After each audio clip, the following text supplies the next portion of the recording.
마늘이 몸에 좋다는 사실은 너무도 잘 알고 계시죠? 그런데 이것과 함께 먹으면 암과 치매에 걸린다니 깜짝 놀라셨나요? 아무리 몸에 좋은 마늘이지만 함께 먹으면 오히려 몸에 독이 되는 음식들도 있습니다. 그리고 마늘은 생마늘, 구운 마늘, 찐 마늘, 절인 마늘, 흑마늘 등 먹는 방법이 다양하잖아요. 이렇게 먹는 방법에 따라서도 우리 몸에 주는 효능이 다르답니다. 여기서 잠깐! 마늘 껍질은 대부분 먹지 않고 버리시잖아요. 마늘 껍질 오늘부터 절대 버리지 마시기 바랍니다. 마늘 껍질을 왜 먹어야 하는지, 그리고 어떻게 먹어야 하는지 알려드릴게요. 자, 그럼 마늘과 절대 함께 드시면 안 되는 음식과 마늘과 함께 드시면 좋은 음식, 그리고 마늘과 마늘 껍질의 효능까지 마늘에 대한 모든 것을 알려드릴게요. 마늘은 정말 우리나라 사람들이 좋아하는 식재료인데요. 한국농촌경제연구원이 발표한 자료에 의하면 우리나라 1인당 1년 동안 마늘 소비량이 7kg인데요. 놀라지 마세요. 세계 평균이 0.8kg이랍니다. 우리나라 사람들이 마늘을 정말 많이 먹고 있죠. 마늘을 많이 먹는다는 것, 그만큼 건강한 식단을 먹고 있을 가능성이 높은 건 사실이지만 먹는 방법에 따라 오히려 독이 될 수도 있습니다. 여기서 마늘과 절대 함께 먹으면 안 되는 음식 첫 번째는 바로 빵입니다. 마늘빵 아시죠? 마늘이 발라져 있어 달콤 쌉싸름한 마늘 맛도 나고 향긋한 향도 좋아 즐겨 먹게 되는데요. 마늘이 있어서 몸에도 좋은 빵이라고 착각하고 즐겨 드실 수 있는데요. 마늘빵은 절대 드시면 안 됩니다. 왜냐하면 빵의 재료인 밀가루는 탄수화물이 주 성분인데요. 밀가루의 고탄수화물은 소화 과정에서 당으로 분해되고 혈당 지수를 급격히 올리게 되며 이때 인슐린의 분비가 과도하게 됩니다. 이런 현상이 반복되게 되면 체내의 인슐린 저항성이 높아지고 췌장을 망가뜨려 당뇨를 유발할 수 있는 것입니다. 그리고 이 당은 몸에 흡수되면서 지방으로 변하고 쉽게 살이 찌게 되어 비만을 야기할 수 있습니다. 밀가루 빵을 만들면 글루텐이라는 단백질이 생성되는데 이 글루텐은 소화불량, 복통, 변비 등 증상을 유발할 수 있습니다. 이뿐만 아니라 글루텐이 몸에 들어오면 장에서 에소루핀이라는 성분이 만들어지게 되는데 이 에소루핀은 중독성이 강해 밀가루 중독을 일으켜 빵 같은 밀가루를 과다 섭취하게 만든다는 것입니다. 마늘이 아무리 좋은 성분으로 항암작용, 항염증 작용을 한다고 해도 마늘빵으로 드신다면 아무 소용이 없는 것입니다. 그러면 마늘은 어떻게 먹어야 마늘의 효능을 극대화할 수 있을까요? 마늘은 생으로 드실 때도 물론 좋지만 익혀서 드실 때 더욱 좋습니다. 몸에 보약이 되는 마늘 먹는 법, 첫 번째는 마늘밥입니다. 국립농업과학원에 따르면 마늘의 S-알리시스테인 함량을 조리법에 따라 조사한 결과 생마늘일 때 S-알리시스테인 함량이 2.77mg 정도 되었고 삶기 시작한 후 30분이 지나면 4.92mg이 되었으며 1시간이 지났을 때 9.16mg으로 생마늘에 비해 무려 4배 이상이 많아진다고 했습니다. 뿐만 아니라 121도의 온도에서 1시간 동안 마늘을 쪘을 때 S-알리시스테인 함량이 50.24mg으로 생마늘보다 18배 정도 높았다고 연구 결과를 발표했습니다. 따라서 마늘을 드실 때는 1시간 이상 끓여서 드시는 것이 좋은데요. 이런 방법이 번거로워 추천드리는 방법이 바로 마늘밥입니다. 밥을 할 때 마늘을 넣는데요. 1인분에 마늘 3, 4알 정도씩 넣어서 밥을 하시면 됩니다. 현미가 있다면 현미를 넣은 마늘밥을 하시면 더욱 좋은데요. 현미 속에는 티아민이라는 성분이 있는데 마늘의 S-알리시스테인과 현미의 알리티아민 두 가지 성분을 모두 섭취하여 항암 효과뿐만 아니라 피로회복, 근육통 완화에도 좋은 밥이 되는 것입니다. 그럼 마늘밥을 하기 위해 마늘을 까고 나면 껍질은 어떻게 하셨나요? 버리셨나요? 오늘부터는 절대 버리지 말기 바랍니다. 마늘에 효능하면 첫 번째로 생각나는 것이 아마도 항암 효과일 거예요. 그런데 마늘 껍질을 통해 엄청난 항암 효과를 누릴 수 있는데요. 우리나라 연구진에서 연구한 결과 마늘 껍질을 70% 에탄올 용매로 반복 추출해서 만든 마늘 껍질 추출물이 암 예방 효과에 탁월한 효능이 있다고 발표되었습니다. 특히 유방암, 위암, 간암, 대장암, 폐암, 세포뿐 아니라 다양한 암세포에 대한 억제 효과가 있다고 했는데요. 그 중에서도 유방암 세포의 증식을 억제하는 데 효과가 가장 높았다고 합니다. 마늘 껍질의 두 번째 효능은 바로 심혈관을 튼튼하게 한다는 것입니다. 마늘 껍질은 마늘 알맹이보다 식이섬유가 4배, 폴리페놀이 7배나 많게 함유되어 있는데요. 식이섬유는 혈관 내에 나쁜 콜레스테롤을 흡착해 몸 밖으로 배출하는 데 도움을 주고, 항산화 성분인 폴리페놀은 콜레스테롤이 산화되는 것을 막아 나쁜 콜레스테롤이 만들어지는 것을 방지하는 데 효능이 있는 아주 중요한 성분입니다. 마늘 껍질에 함유된 알리신 성분은 혈중 지질을 낮춰 콜레스테롤과 중성지방을 낮추는 데 효과적인 성분입니다. 이를 통해 동맥경화를 방지하는 데 도움을 주어 심혈관 질환을 예방하는 데 좋은 성분인 것입니다. 또 마늘 껍질을 말려 분말로 만들어 음식에 넣어 드시면 비만을 막아주는 효과를 볼 수 있는데요. 식이섬유가 풍부해 지방의 흡수를 막고 나쁜 지방을 배출하는 데에도 탁월한 효능이 있습니다. 뿐만 아니라 체내 지방의 대사를 촉진하여 지방 분해가 빠르게 일어나 체지방을 제거하는 데 아주 효과적입니다. 그리고 마늘 껍질 분말로 드시는 방법 말고 차로도 드시는 방법이 있는데요. 마늘차 우리는 법을 알려드릴게요. 마늘 껍질을 깨끗하게 씻어 말린 다음에 기름을 두르지 않은 팬에 마늘 껍질을 넣고 볶아주어 수분을 없애줍니다. 이렇게 하는 이유는 수분을 없애는 것도 있지만 마늘 껍질을 열을 가하게 되면 항산화 성분인 폴리페놀과 플라보노이드 성분이 증가하기 때문입니다. 이렇게 수분을 없앤 마늘 껍질을 냉동실에다 보관하셨다가 드실 때 끓는 물에 소주 반 컵을 넣고 물 1리터, 마늘 껍질 15g 정도 넣고 끓여주시면 됩니다. 이렇게 끓인 마늘 껍질 차를 따뜻하게 드셔도 되고 냉장고에 넣어 시원하게 드셔도 괜찮습니다. 마늘이 몸에 좋다고 해서 꿀에 마늘을 재워 드시는 분 계시잖아요. 물론 꿀마늘이 몸에 좋은 분들도 계시지만 꿀과 마늘은 절대 함께 드시면 안 되는 음식입니다. 식품 비방이라는 문헌에 보면 꿀과 마늘은 함께 먹으면 안 된다라고 적혀 있는데요. 그 이유는 꿀과 마늘은 둘 다 열을 내는 뜨거운 음식이기 때문입니다. 꿀과 마늘을 함께 먹게 되면 체질이 맞지 않는 경우에는 부작용이 클 수 있기 때문입니다. 체질에 맞지 않는 분들이 이 꿀마늘을 드시게 되면 눈의 충혈이 잦아지고 노화가 빨라질 수 있습니다. 돋보기를 빨리 쓸 수 있게 된다는 거죠. 또한 두통이 생기며 피부에도 트러블이 생기는 부작용도 있으니 꼭 기억하시기 바랍니다. 당 섭취에 주의하셔야 하는 당뇨, 고지혈증을 갖고 계신 분들이나 암 환자분들은 절대로 꿀마늘을 드시면 안 됩니다. 그렇다면 마늘을 또 어떻게 드시는 것이 좋을까요? 바로 다양한 쌈채소와 함께 드시는 것을 추천드립니다. 마늘의 매운맛을 내는 알리신 성분이 혈관을 건강하게 하여 암을 예방하고 쌈채소를 통해 다양한 비타민과 무기질을 섭취하며 풍부한 항산화 물질도 섭취해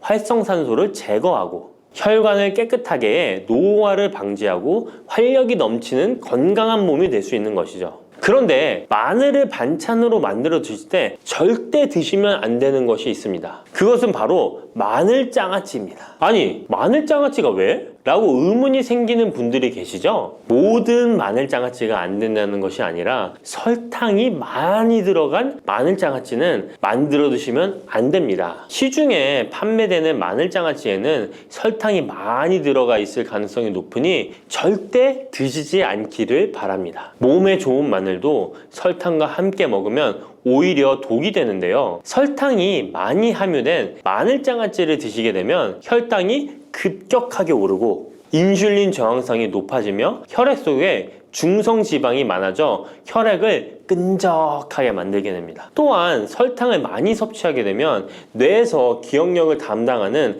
해마의 크기를 줄어들게 해 기억력을 감퇴시키고 나아가 치매를 일으킬 수도 있습니다. 집에서 마늘 장아찌를 담가 드실 때는 설탕을 넣지 말고 건강한 식재료만을 사용하시는 것이, 마늘을 건강하게 드실 수 있는 또 다른 방법은 흑마늘을 추천드립니다. 마늘에 열을 가하면 마늘색이 점점 짙어져 결국 까맣게 변하는 흑마늘이 되는데요. 그 이유는 마늘 속에 있는 당류와 단백질인 아미노산이 반응하여 갈색을 띠는 멜라노이딘 색소가 만들어지기 때문입니다. 이 반응을 마이야르 반응이라고 하죠. 고기를 구우면 빨간색의 고기가 점점 희어지다 갈색으로 변하는 반응과 같은 원리인 것입니다. 이렇게 흑마늘을 만들게 되면 생마늘보다 S알리스테인 성분이 5배가 많아질 뿐만 아니라 새로운 항산화 물질들이 많이 만들어지게 됩니다. 항암 효과가 뛰어난 폴리페놀이 생마늘에 비해 4배 이상 많아지고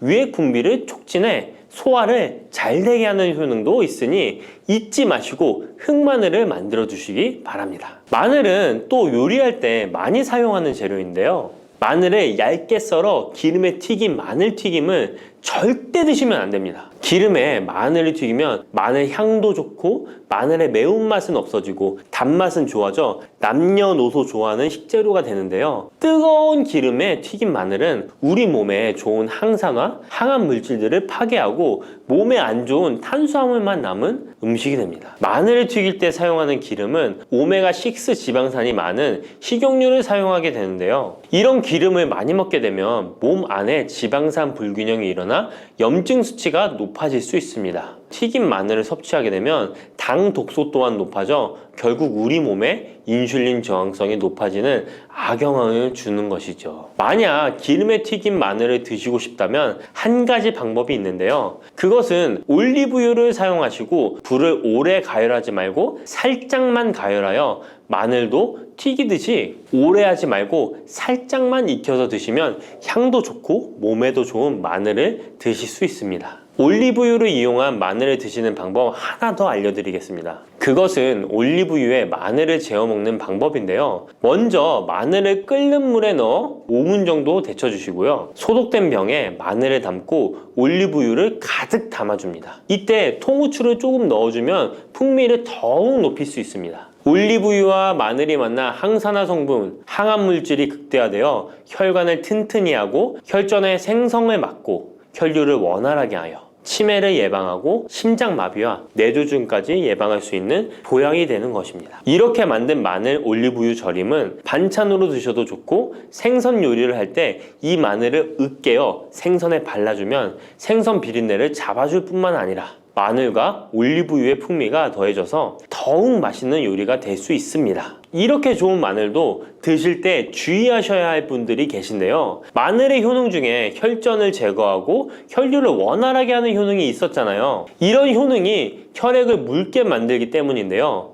와파린, 아스피린 같은 혈전 용해제를 복용하시는 분들이 마늘을 많이 드시게 되면 상처가 났을 때 피가 잘 멈추지 않을 수 있으니 주의하시기 바랍니다. 평소 위염이나 위궤양이 있어서 위가 안 좋으신 분들은 마늘에 알리신 성분이 위 점막을 자극하여 증상이 악화될 수 있으니 주의하시기 바랍니다. 그리고 과민성 대장 증후군이 있는 분들도 마늘을 많이 드시게 되면 복통이 일어날 수 있으니 마늘은 조금만 드시길 바랍니다. 따뜻한 생강차 한 모금이 생각이 많이 나는데요. 저는 꼭 생강을 사다가 꿀을 넣은 생강청을 해놔서 자주 마시곤 합니다. 알싸한 생강차를 마시면 몸이 따뜻해지는 게 느껴지더라고요. 몸이 차신 분들은 생강이 몸을 데우는데 효과가 있다고 많이 들어보셨을 거예요. 과연 진짜 이 생강은 우리의 몸을 따뜻하게 해주는 효과가 있을까요? 또 어떤 방법으로 먹어야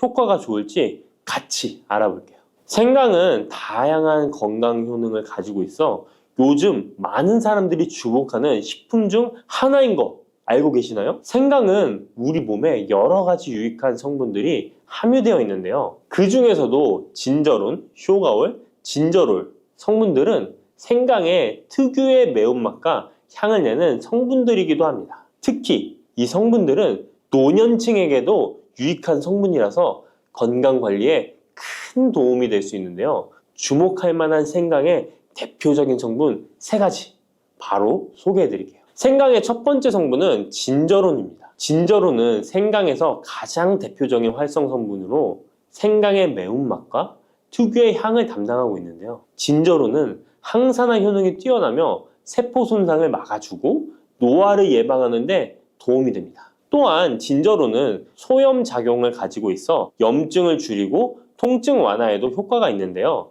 류머티즘 관절염, 근육통, 기타 염증성 질환에 이 성분이 도움을 줄 수 있고 면역력을 증강시키는데 중요한 역할을 해서 특히 면역력이 약해질 수 있는 노년분들에게 매우 유익한 성분입니다. 생강의 두 번째 대표 성분은 쇼가올입니다. 쇼가올은 생강을 건조하거나 가열했을 때 생기는 물질인데요. 이 성분은 항암 효과가 있다고 알려져 있어 암 예방에 효과가 있습니다. 쇼가올은 진저론보다 강력한 항염증 작용을 하는데요. 이 성분은 염증을 유발하는 물질인 프로스타글란딘의 생성을 억제하는데 매우 효과적인 것으로 밝혀졌습니다. 쇼가올은 소화기 계통에 유익한 성분으로 유명한데요. 위의 점막을 보호하고 위염을 예방하며 소화불량을 개선하는 데 유용하며 위장을 자극하여 소화를 돕고 변비를 완화하는 데 중요한 역할을 합니다. 소화 기능이 떨어지기 쉬운 노년층에게 특히 유용한 성분입니다. 생강의 세 번째 대표 성분은 진저롤입니다. 진저롤은 생강을 신선한 상태에서 섭취할 때 함유되어 있는 성분인데요. 이 진저롤은 진통 효과가 뛰어나고 항염증 작용을 통해 몸의 염증을 줄이는 데 도움을 줍니다. 이 성분은 혈액순환을 촉진하고 체온을 올려주는 효과가 있어 특히 수족냉증에 효과적입니다. 어르신분들 중 혹시 겨울만 되면 손과 발이 차신 분들이 있으신가요? 생강의 이 성분은 노년층에게 자주 겪는 손발 차가운 문제를 해결하는 데 큰 도움이 될 수 있습니다.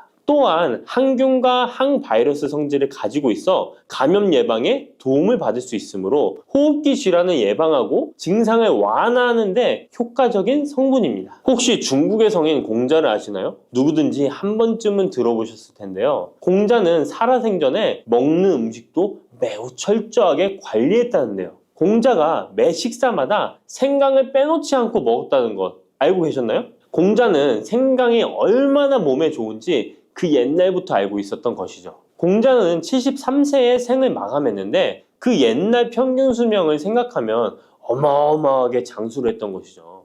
이렇게 건강에 좋은 생강, 생강이 왜 그렇게 좋은지, 생강이 이 우리 건강에 어떤 도움이 되는지 4가지 주요 효능을 소개해 드릴게요. 생강의 효능 첫 번째는 면역력 강화입니다. 서울대 노화연구소에서 꼽은 면역력에 좋은 식품 3가지 안에 이 생강이 포함되는 거 알고 계셨나요? 생강에는 아까 소개해드렸던 3가지 성분 진저론, 쇼가올, 진저롤이 포함되어 있어 면역력을 강화하는 데 매우 효과적입니다. 특히 항염증 효과가 뛰어나 몸의 염증을 줄여주고 면역 체계가 더 강하게 작동하도록 도와주는데요. 면역력이 떨어지기 쉬운 노년층에게는 자주 섭취하는 것이 좋은 식품입니다. 생강을 꾸준히 섭취하면 감기나 각종 질병에 걸리는 확률을 낮출 수 있다는 거 잊지 마세요. 생강의 두 번째 효능은 항산화 효과입니다. 미국 국립암연구소가 꼽은 항산화 식품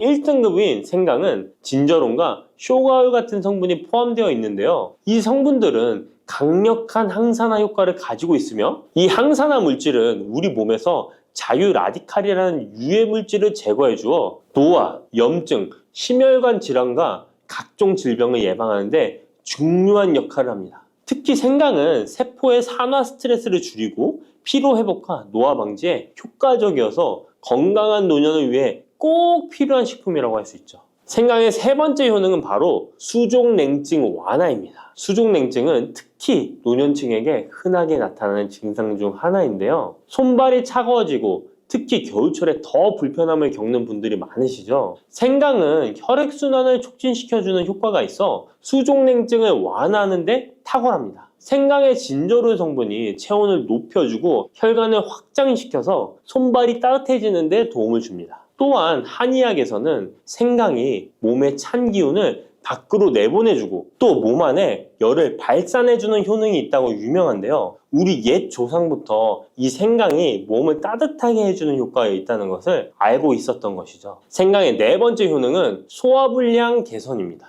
예전처럼 많이 먹지도 않았는데 속이 더부룩하신 분들 많이 계시죠. 소화불량은 나이가 들면서 자주 겪게 되는 문제인데요. 생강은 소화불량을 개선하는데 매우 효과적입니다. 생강에 포함된 쇼가의 성분은 위장의 운동을 촉진시키고 위염을 예방하는 데 도움이 되는데요. 또한 메스꺼움이나 구토 증상을 완화시켜주기 때문에 특히 소화기 계통에 문제가 있는 분들에게 좋습니다. 그런데 이렇게 좋은 생강 그냥 차로만 드시고 계시는 분 많으시죠? 각 방법은 그에 맞는 효능을 더욱 잘 발휘할 수 있기 때문에 여러 방법으로 생강을 활용하는 것이 좋습니다. 차로 드시는 것 말고도 여러 가지 섭취하는 방법에 대해 자세히 알려드릴게요. 첫 번째 방법은 가장 간단한 방법으로 생으로 먹는 것입니다. 생강을 얇게 썰어서 샐러드나 요리에 넣어 먹을 수 있는데요. 생으로 먹을 경우 생강의 모든 효능을 그대로 섭취할 수 있으며 항산화와 항염 효과를 가장 잘 느낄 수 있습니다. 물론 그 특유의 매운맛이 강하기 때문에 매운맛을 좋아하지 않는 분들은 식초에 절여주시거나 물에 조금 담가 매운기를 확 빼고 드시거나 생으로 조금 먹는 것이 좋습니다. 두 번째 방법은 생강을 말려서 먹는 방법입니다. 생강을 건조해서 차나 국물에 넣어 먹을 수 있는데요. 볕이 잘 들고 통풍이 잘 되는 곳에 말리셔도 되고 아니면 음식 건조기에 넣고 말리셔도 됩니다. 말린 생강은 소화 기능을 더욱 돋고 소염작용을 강화하는 데 효과적입니다. 또한 말린 생강은 장시간 보관이 가능하고 생강의 매운맛이 부드럽게 중화되어 편하게 섭취 가능한데요. 체온을 높여주는 효과가 있어 겨울철에 특히 유용합니다. 차로 끓여 마시면 몸을 따뜻하게 해주고 피로 회복에도 도움이 됩니다. 세 번째 방법은 생강을 가루로 내서 먹는 방법입니다. 생강가루는 다양한 요리에 활용할 수 있고 특히 음료나 디저트에 넣어 먹기에 좋은데요. 혹시 진저맨 쿠키라고 들어보셨나요? 크리스마스에 자주 보이는 쿠키인데요. 외국에서는 진저맨 쿠키라고 쿠키 반죽에 생강가루를 넣어 겨울철 생강을 먹기 싫어하는 아이들에게 주는데요. 이렇게 가루 형태로 만들게 되면 생강의 매운맛을 부드럽게 즐길 수 있고 물에 타서 마시거나 다양한 요리에도 넣어 드실 수 있고 또한 소화 기능을 돕고 약간의 진통 효과까지 누릴 수 있습니다. 그냥 생강만 드시게 되면 너무 맵다고 하시는 분들 있으신가요? 혹시 생강의 향이 너무 강해서 조금 옅게 드시고 싶은 분도 있으실 텐데요. 그런 분들은 주목해 주세요. 생강과 잘 어울리는 식품 몇 가지 소개해 드릴게요. 생강과 잘 어울리는 식품 첫 번째는 레몬입니다. 레몬과 생강은 궁합이 아주 좋은데요. 레몬은 비타민C가 풍부해서 면역력 강화에 도움을 주고 생강은 항산화 작용을 하는데요. 두 가지를 함께 섭취하면 서로 효과가 극대화돼서 특히 감기 예방에 탁월합니다. 또한 레몬은 소화 촉진에 도움을 주며 생강도 소화불량 개선에 뛰어난 효능이 있는데요. 이 둘을 함께 드시면 소화 기능이 개선되고 면역력 강화와 항산화 효과까지 배가 된다는 것 잊지 마세요. 생강과 레몬은 레몬 생강차나 레몬과 생강을 함께 넣은 샐러드로 드시는 것을 추천드립니다. 생강과 궁합이 좋은 식품 두 번째는 강황입니다. 강황은 생강과 함께 먹으면 항염증, 항암, 면역력 증진 효과가 매우 강력해지는데요. 강황의 주성분인 커큐민은 항염증과 항산화 작용이 뛰어나 생강의 진저론, 쇼가올, 진저롤과 함께 염증을 줄이고 세포 보호 효과를 극대화할 수 있습니다. 또한 강황은 면역력을 강화하는 데도 중요한 역할을 하는데요. 생강과 강황은 두 가지 모두 소염작용이 뛰어나기 때문에 관절염이나 염증성 질환을 앓고 있는 사람들에게 매우 뛰어난 작용을 합니다. 강황 생강차는 특히 겨울철에 체온을 올려주는 효과가 있어 겨울철 몸이 차신 분들, 수족냉증이 있으신 분들에게 추천드립니다. 생강과 같이 먹으면 좋은 식품 세 번째는 꿀입니다. 겨울철 꿀에 생강을 담가 차로 드시는 분들 많으시죠? 꿀은 생강과 함께 섭취하면 그 효능이 배가 되는데요. 꿀은 항균과 진정 효과가 있어 생강의 자극적인 맛을 부드럽게 해줄 뿐만 아니라 또한 꿀은 피로 회복에 좋고 생강과 함께 먹으면 소화불량 개선에도 도움이 됩니다. 꿀 생강차는 속을 따뜻하게 해주고 위와 목을 따뜻하게 해주어 감기 증상이나 기침 완화에도 좋은 음료입니다.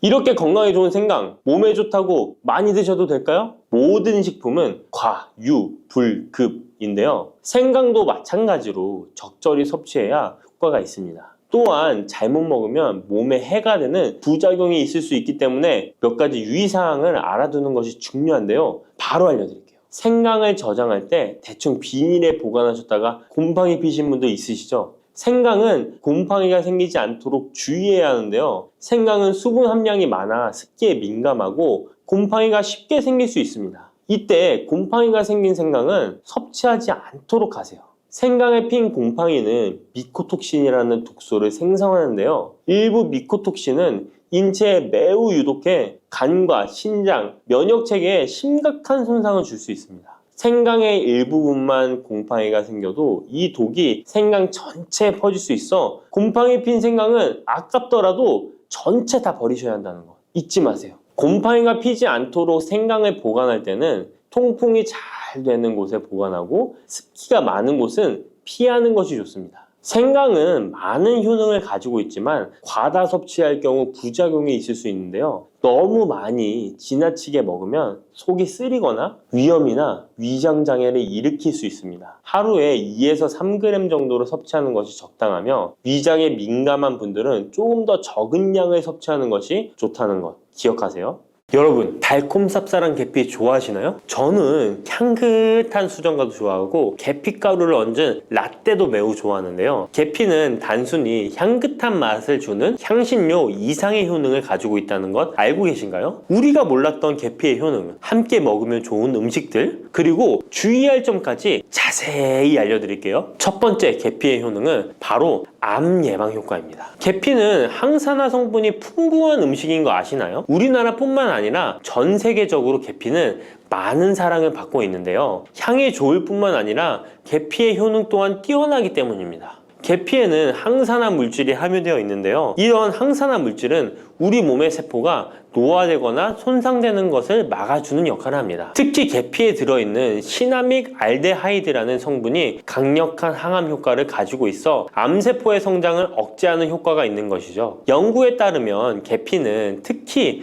대장암이나 간암 예방에 효과적일 수 있다고 하는데요. 계피에는 항산화 물질인 폴리페놀이 풍부하게 함유되어 자유라디칼이라고 불리는 유해한 분자로부터 세포를 보호하는 역할을 합니다. 자유라디칼은 암 예방과 관련된 DNA 손상을 일으킬 수 있으므로 항산화 작용을 통해 암 예방에 도움을 줄 수 있습니다. 꾸준히 섭취하면 암 예방에 큰 도움이 될 수 있겠죠? 계피의 놀라운 효능 두 번째는 탁월한 콜레스테롤 관리입니다. 계피는 콜레스테롤 수치 조절에도 아주 유익한 식품인데요. 계피에 포함된 식이섬유와 폴리페놀 성분이 이와 같은 효능을 나타내는데 이 성분들이 혈관을 깨끗하게 유지하는데 중요한 역할을 한다고 합니다. 여러 연구에 따르면 계피에 포함된 성분들이 혈중 나쁜 콜레스테롤 LDL을 감소시키고 좋은 콜레스테롤 HDL을 증가시키는데 도움을 주고 있다고 합니다. 이는 계피에 함유된 특정 화합물이 콜레스테롤의 흡수를 억제하고 간에서 콜레스테롤의 생성을 감소시키는 작용을 할 수 있다는 것을 의미합니다. 계피는 체내에서 지방의 축적을 막고 혈관의 건강을 유지하는 데도 중요한 역할을 한다고 알려져 있죠. 고지혈증이나 고콜레스테롤 혈증은 심혈관 질환을 일으킬 수 있는 중요한 위험 요소로 알려져 있는데요. 계피는 이런 위험 요소를 관리하는 데 도움을 줄 수 있답니다. 따라서 계피를 적당히 섭취하면 콜레스테롤을 관리하는 데 유익하다고 할 수 있습니다. 심혈관 질환이 걱정되시는 분들에게는 정말 좋은 식품이죠. 세 번째, 계피의 아주 놀라운 효능은 바로 당뇨병 예방입니다. 당뇨병은 많은 분들이 고통받고 있는 질병이죠. 주위에 당뇨병 때문에 혈당 관리하시는 분들 자주 볼 수 있는데요. 그런데 계피가 당뇨병 관리에 큰 도움이 된다고 하니 놀랍지 않나요? 계피에 함유된 크로모라는 성분이 인슐린 민감성을 높여주어 혈당 수치를 안정시키는데 도움을 줄 수 있다고 하는데요. 연구에 따르면 계피를 꾸준히 섭취한 사람들은 식후 혈당이 급격하게 상승하는 것을 막을 수 있다고 합니다. 또한 계피에 포함된 시네믹 알데하이드 성분이 인슐린 민감도를 높여주고 혈당 수치를 안정시키는데 도움을 준다고 알려져 있죠. 이 성분이 인슐린이 더 잘 작용하도록 돕기 때문에 혈당을 효과적으로 조절하는데 도움을 주는 역할을 할 수 있습니다. 우리나라보다 더 계피를 좋아하는 인도에서 계피 섭취와 대사증후군에 관련한 실험이 진행되었는데요. 인도 델리 학교에서 진행한 실험 연구에 따르면 대사증후군이 있는 116명을 두 그룹으로 나눈 뒤 16주간 한 그룹은 계피 추출물을 섭취하고 다른 한 그룹은 계피가루가 들어있다고 속인 가짜 약을 섭취하게 했는데요. 16주 뒤 확인했더니 계피 추출물을 먹은 그룹은 가짜 약을 먹은 그룹에 비해 대사증후군에 악영향을 주는 체중, 혈당, 콜레스테롤 등의 수치가 개선되었다고 합니다. 참으로 놀랍죠. 물론 계피를 꾸준히 섭취하는 것만으로도 당뇨병을 완전히 예방할 수 있는 것은 아니지만 식이요법에 포함시킬 수 있는 좋은 재료라는 점은 분명합니다. 네 번째, 계피의 놀라운 효능은 바로 항염작용입니다. 계피가 항염작용까지 있다니 참 신기하죠? 계피에는 항염증 작용이 있는 화합물이 함유되어 있는데요. 계피에 들어있는 시나믹 알데하이드 성분은 염증을 줄이는데 효과적이라고 연구 결과도 있습니다. 이 성분은 몸속 염증 반응을 억제해 주어 관절염, 근육통, 염증성 질환이 있는 분들에게 매우 유익한 식품이죠. 특히 체내에서 발생하는 염증은 만성적인 질환을 유발할 수 있기 때문에 이를 예방하는 것이 중요한데요. 계피를 섭취하면 몸속 염증을 낮춰주는데 도움을 줄 뿐만 아니라 면역력 강화에도 긍정적인 영향을 미친다고 알려져 있습니다. 겨울철에는 찬바람과 습기로 인해 염증이 쉽게 발생하는데 계피를 섭취하면 몸을 따뜻하게 해주고 염증을 예방하는 데 도움이 됩니다. 계피 섭취가 일상적인 건강 유지, 특히 쌀쌀한 겨울에 아주 좋은 영향을 미친다고 할 수 있죠. 그렇다면 이것들과 계피와 함께 먹으면 계피의 효능이 2배가 된다는데요. 계피와 함께 먹으면 더 좋은 음식은 무엇일까요? 바로 알려드릴게요. 계피와 함께 먹으면 좋은 음식, 첫 번째는 요거트입니다. 계피를 요거트와 함께 먹으면 정말 맛있고 건강에도 좋다는 거 아시는 분 있나요? 혹시 그릭 요거트나 프로바이오틱스 같은 단어들 들어보셨죠? 요거트에는 단백질, 칼슘, 프로바이오틱스 등의 영양소가 풍부하게 함유되어 있는데요. 요거트는 발효식품으로 몸에 좋은 프로바이오틱스가 풍부해서 장 건강에 도움을 주는데 계피와 요거트를 함께 섭취하면 서로 시너지 효과를 낼 수 있습니다. 그리고 계피 항염작용과 혈당 안정 효과가 더해져서 건강을 더욱 향상시킬 수 있죠. 요거트에 계피를 넣으면 소화 기능을 개선하고 특히 요거트에 계피를 넣으면 체내 지방을 태우는데 도움이 되는 효과가 있어 요거트와 계피를 함께 섭취하면 소화를 돋고 체중 관리에도 매우 좋습니다. 그게 다가 아니죠. 계피의 매콤달콤한 향이 요거트와 잘 어울려 맛있게 즐길 수 있습니다. 요거트를 자주 드시는 분들은 꼭 한번 계피를 뿌려서 드셔보세요. 샐러드 드실 때 드레싱으로 요거트를 사용한 뒤 그 위에 계피가루 톡톡 뿌려서 드시는 것도 아주 좋은 계피와 요거트 활용법입니다. 계피와 찰떡궁합인 식품 두 번째는 사과입니다. 계피와 사과는 정말 잘 어울리는 조합인 거 아시나요? 사과에는 비타민C와 식이섬유, 항산화 성분이 풍부해서 면역력 강화와 소화에 도움을 주는 과일인데요. 계피는 당뇨병 예방과 관리에 도움을 주며 혈당 조절에 효과적인데요. 계피와 사과를 함께 먹으면 두 가지 재료의 장점이 더해져 더욱 효과적인 건강 관리가 가능하다는 것이에요. 그리고 이 두 가지가 만나면 체중 관리에도 큰 도움이 된다니 같이 안 먹을 이유가 없겠죠. 맛 또한 더욱 좋아지는데요. 계피는 사과의 달콤한 맛을 더욱 풍부하게 만들어주는데 서양에서는 디저트로 사과파이에 계피가루를 얹어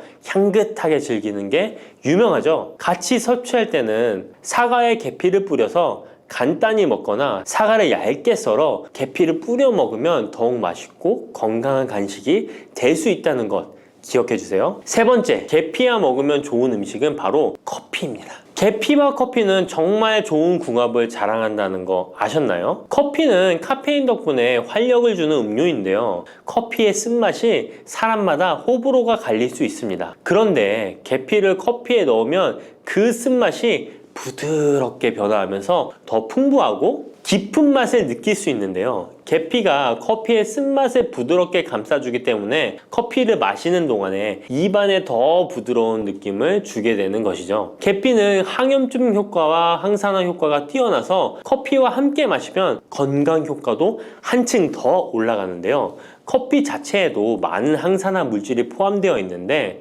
계피 역시 강력한 항산화 성분을 가지고 있기 때문에 둘을 합쳐 마시면 체내 염증을 줄여주고 세포를 보호하는 효과를 볼 수 있는 것이에요. 계피와 커피를 함께 마실 때 또 다른 장점이 있는데요. 그건 바로 혈당 조절에 있습니다. 커피는 그 자체로 혈당을 빠르게 올리는 경향이 있는데요. 계피가 이 과정을 완화시켜주면서 커피를 드실 때 혈당이 급격하게 상승하는 것을 방지할 수 있습니다. 그래서 당뇨가 있으신 분들께도 이 두 음료의 조합은 매우 추천드립니다. 그렇다면 계피와 커피는 어떻게 함께 먹는 게 좋을까요? 계피와 커피를 함께 즐기기 위한 가장 간단한 방법은 계피가루를 커피에 넣는 것인데요. 커피가 다 내려준 후 4분의 1티스푼의 계피가루를 넣고 잘 저어주면 계피의 향이 커피와 자연스럽게 어우러져 향긋한 커피 한 잔을 만들 수 있습니다. 계피를 너무 많이 넣으면 커피의 맛이 너무 강해질 수 있으니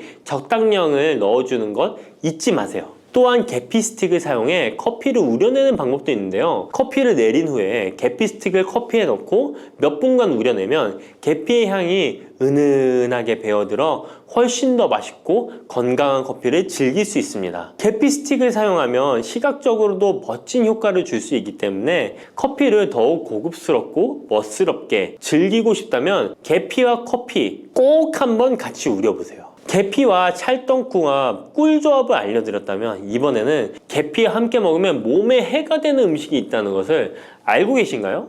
그것은 바로 귤이나 자몽, 레몬 같은 시트러스 계열의 과일인데요. 계피와 시트러스 계열 과일을 함께 먹으면 안 되는 이유 바로 알려드릴게요. 많은 분들이 시트러스 계열 과일, 예를 들어 오렌지나 레몬을 좋아하시는데요. 이 과일들은 비타민C가 풍부하고 상큼한 맛이 참 일품이죠. 하지만 계피와 시트러스 과일을 함께 먹을 때는 주의가 필요한데요. 계피의 주요 성분 중 하나인 시나몰은 계피가 가진 가장 독특한 향을 만들어내는 성분. 계피의 주요 성분 중 하나인 시나몰은 계피가 가진 독특한 향을 만들어내는 성분인데 이 시나몰이 시트러스 계열 과일의 산성 성분과 결합하면 위에서 소화가 잘 되지 않거나 불편한 증상을 유발할 수 있습니다. 특히 속쓰림이나 위경련이 일어날 수 있는데요. 이는 계피와 시트러스 과일이 소화 효소의 분비를 방해하고 서로 반응하면서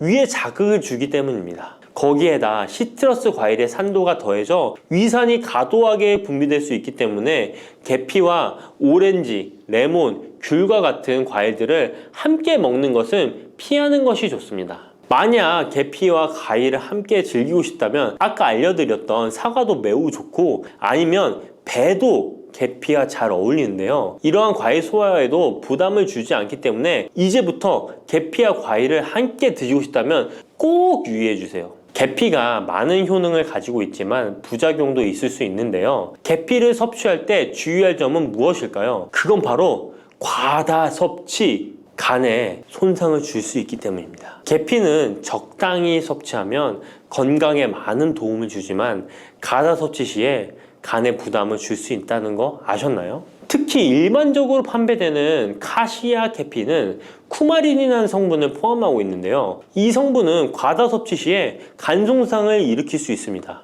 쿠마린은 간 독성을 일으킬 수 있는 물질로 알려져 있기 때문에 계피를 과다하게 섭취하는 것은 최대한 피하는 것이 좋겠죠? 여기서 우리가 주로 섭취하는 계피가 카시아 계피인지 세이론 계피인지 헷갈리시는 분도 있으실 거예요. 둘의 차이점을 알려드릴게요. 일반 계피는 주로 카시아 계피인데요. 카시아 계피는 중국, 인도, 베트남 등의 아시아 지역에서 많이 재배됩니다. 이 계피는 맛이 더 강하고 매운맛이 나면서 향도 좀 더 진하죠. 가격도 비교적 저렴해서 국내 유통되는 계피는 대부분 이 카시아 계피입니다. 세이론 계피는 주로 스리랑카, 인도의 일부 지역에서 자주 자생하는데요.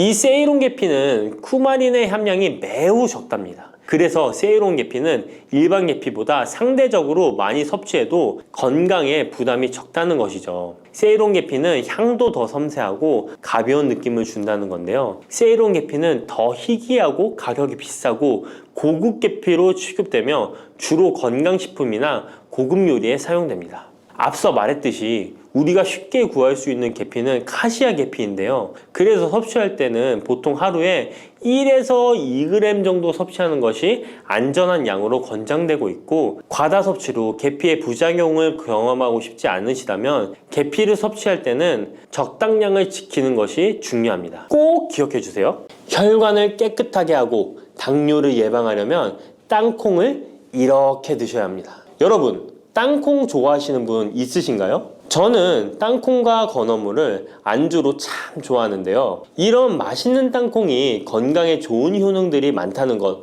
혹시 아시나요? 심심풀이 땅콩이라는 말이 있을 정도로 땅콩은 우리에게 매우 친숙한 음식인데요. 하지만 땅콩의 그 놀라운 효능을 제대로 아는 분은 많이 없을 거예요. 땅콩이 얼마나 우리 몸에 좋은 영향을 미치는지, 그리고 어떻게 섭취하면 더 좋은 효과를 볼 수 있는지 땅콩에 대해서 자세히 알아보겠습니다. 어렸을 적에 키가 작은 친구를 땅콩 같다고 놀리지 않으셨나요?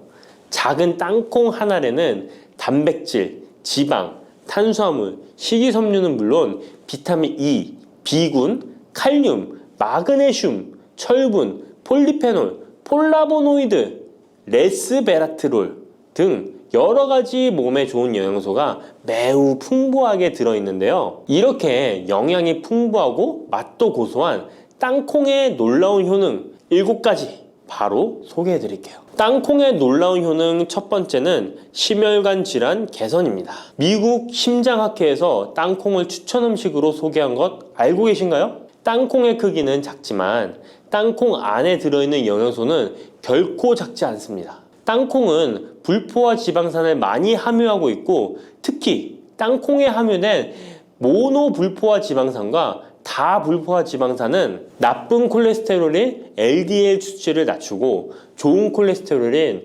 HDL을 높이는 데 도움이 됩니다. 또한 땅콩에 함유된 단일 불포화 지방산은 혈중 콜레스테롤 수치를 낮추는 데 도움을 주는데요. 혈중 콜레스테롤이 낮아져 심장 건강을 지키는데 매우 좋은 작용을 하는 것이죠. 또한 땅콩은 불포화 지방산이 풍부하고 비타민 E가 풍부하게 들어있어 심혈관 건강에 도움을 주고 혈관을 보호하며 혈액순환과 동맥경화증을 예방하고 심장 질환의 위험을 줄여줍니다. 또한 땅콩은 마그네슘, 칼륨, 식이섬유와 같은 심혈관 건강에 중요한 영양소를 함유하고 있어 혈압을 조절하고 혈관을 건강하게 유지하는 데 도움을 준다는 것 꼭 기억해 주세요. 땅콩의 놀라운 효능 두 번째는 뇌 건강에 도움을 주는 것입니다. 땅콩에는 레시틴과 비타민 E가 들어있는데요. 이 성분들은 뇌세포를 보호하고 뇌 건강을 유지하는 데 중요한 역할을 합니다. 특히 땅콩은 기억력과 집중력 향상에 도움이 될 수 있어 중년과 노년층에게 매우 유익한 음식이라는 것 아시나요? 땅콩이 함유된 비타민 E, 폴리페놀, 특히 레스베라트롤 등 강력한 항산화 성분은 뇌 건강에 도움을 줍니다. 이러한 항산화 성분은 뇌에서 발생할 수 있는 산화 스트레스를 줄여주며 이는 신경세포를 보호하고 뇌 기능을 향상시키는 기능도 해준답니다. 또한 땅콩은 불포화 지방산, 특히 오메가3 지방산을 포함하고 있어 뇌 기능을 개선하고 치매와 같은 뇌 질환을 예방할 수도 있는데요. 특히 불포화 지방산은 뇌세포의 구성 성분으로 중요한 역할을 하며 뇌신경 전도 속도를 높여 기억력과 학습 능력을 향상시킬 수 있습니다. 땅콩의 효능 정말 놀랍지 않나요? 아직 놀라기는 이른데요. 땅콩의 효능 세 번째는 체중 관리에 도움을 주는 것입니다. 땅콩은 단백질과 섬유질이 풍부해서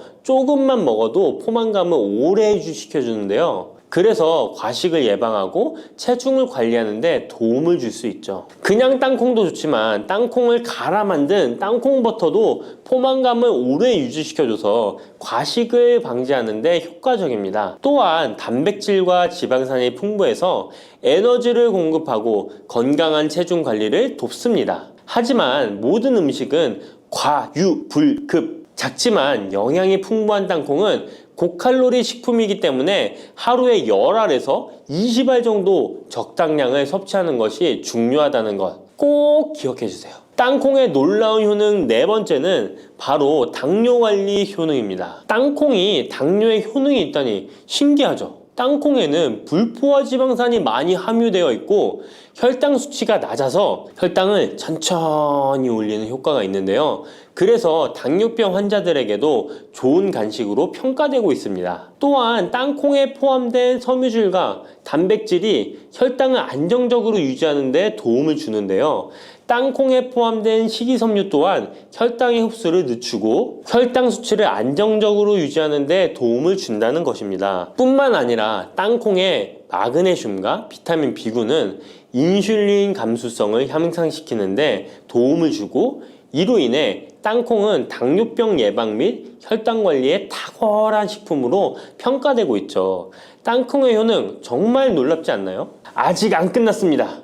땅콩의 효능 다섯 번째는 피부 건강에 도움을 주는 것입니다. 땅콩에 들어있는 비타민 E와 항산화 물질이 피부를 건강하게 유지하는 데 좋은 영향을 주는데요. 땅콩에 들어있는 비타민 E는 강력한 항산화제로 피부 세포를 자유 라디칼로부터 보호하고 피부 노화를 지연시키는 데 좋은 영향을 줍니다.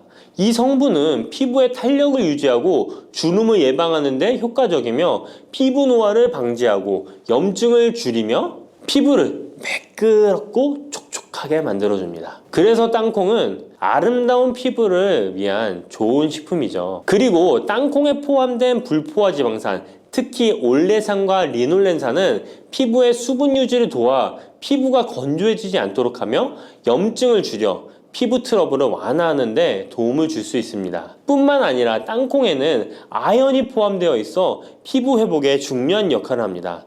땅콩에 함유되어 있는 아연은 상처 치유를 돕고 여드름과 같은 피부 문제를 개선하는 데 놀라운 효능도 있습니다.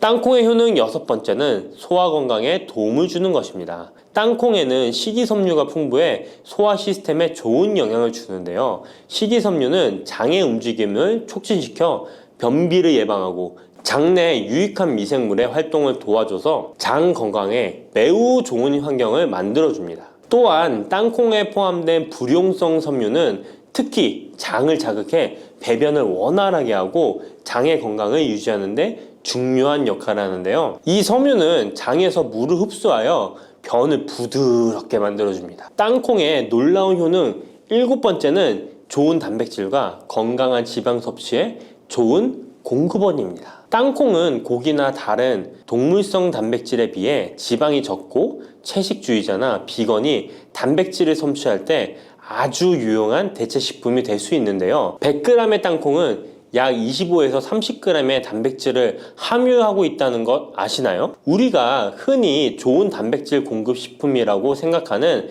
닭가슴살의 단백질 함량이 100g당 30에서 35g이라는 걸 생각해보면 단백질 함량은 닭가슴살에 비해 살짝 낮지만 대신 건강한 불포화 지방산과 다른 다양한 영양소도 다량 함유되어 있어 단백질을 섭취하기에 충분히 좋은 식품이랍니다. 이렇게 건강에 놀라운 효능이 있는 땅콩, 아무렇게나 드시면 땅콩의 효능을 100% 섭취할 수 없다는 것 아시나요? 보통 땅콩을 어떻게 조리해서 드시나요? 구워서? 볶아서? 삶아서? 모두들 좋아하는 방법이 다르실 텐데요.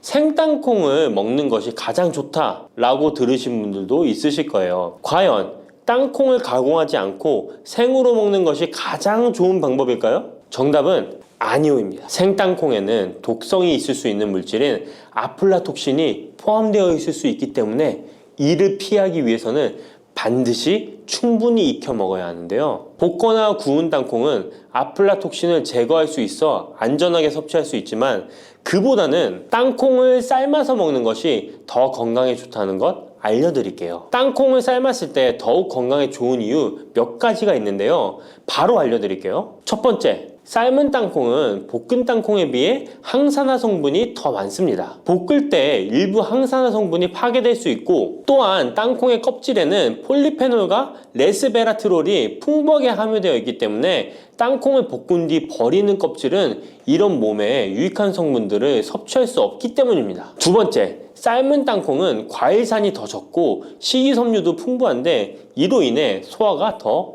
용이합니다. 세 번째, 삶은 땅콩은 아크릴아마이드라는 발암물질이 덜 생성됩니다. 아크릴아마이드는 고온에서 볶을 때 발생할 수 있는데 삶은 과정에서는 이 유해물질이 생성되지 않습니다. 이제는 건강을 위해 삶아 드셔야 한다는 것 아셨죠? 하지만 땅콩을 섭취하시기 번거롭거나 조금 더 쉽게 섭취하고 싶은 분들도 있으실 텐데요. 이런 분들은 땅콩 버터를 드시면 됩니다. 땅콩 버터는 땅콩에 버터를 넣은 거 아니야? 라고 생각하시는 분도 있으시죠? 그것은 아니고 땅콩을 계속해서 갈게 되면 크림과 같은 형태로 변하게 되는데 이게 마치 버터처럼 부드러워 땅콩 버터라고 부르는 것입니다. 땅콩 버터는 땅콩의 영양소를 그대로 담고 있어 섭취할 때 매우 편리한데요. 다만 가공된 버터에는 설탕이나 염분이 추가될 수 있기 때문에 첨가물이 없는 순수한 땅콩 버터를 선택하는 게 좋겠죠? 땅콩 버터는 샐러드 드레싱에 넣거나 통밀빵에 발라 먹으면 더욱 맛있고 건강하게 섭취할 수 있습니다.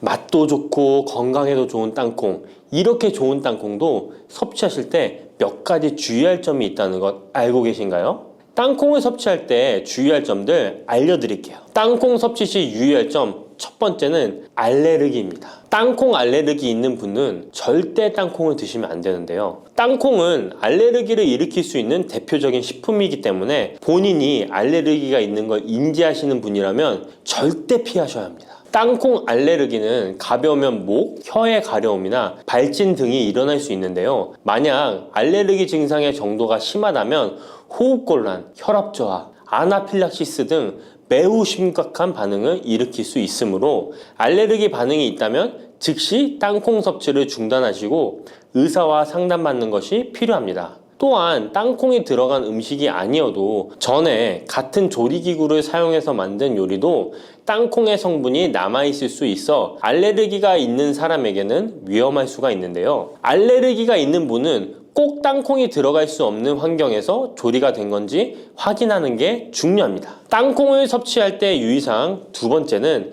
과다 섭취입니다. 고소한 땅콩은 손으로 집어먹기도 쉬워서 한 번 먹기 시작하면 하나, 둘 계속 입으로 들어가게 되는데요.